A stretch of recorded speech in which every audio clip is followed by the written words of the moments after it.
اعوذ باللہ من الشیطان الرجیم، بسم اللہ الرحمن الرحیم۔ آج کی صحیح اور تواتر حدیث مبارکہ کہ آپ صلی اللہ علیہ وسلم نے فرمایا، جو مومن ہوتا ہے اس کے مرنے کے بعد اس کی قبر کا نشان تک گم ہو جاتا ہے، اور جیتے جی اور مرنے کے بعد بھی اللہ رب العزت نے اولاد اور والدین کا ایسا ایک دوسرے کے ساتھ ربط بنایا ہے، ایسا تعلق بنایا ہے کہ ماں باپ زندہ ہوں سکون ہے، تشفی ہے، مگر جب اولاد ان کو اپنے ہاتھوں سے دفنا کے آتی ہے تو ان کی قبر اور مٹی میں بھی سکون ہوتا ہے۔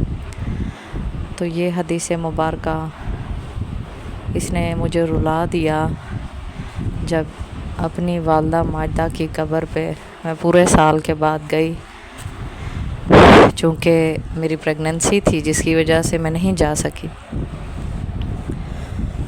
تو جب میں نے قبر ڈھونڈنے کی کوشش کی امی کی، تو میری امی کی قبر ہی نہیں تھی، اور میرا دل بڑا بے چین ہوا حد سے زیادہ۔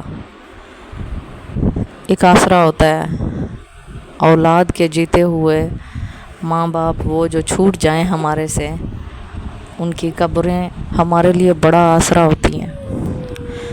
میں اس دن کے بعد حد سے زیادہ ٹوٹ گئی ہوں، حد سے زیادہ بکھر گئی ہوں۔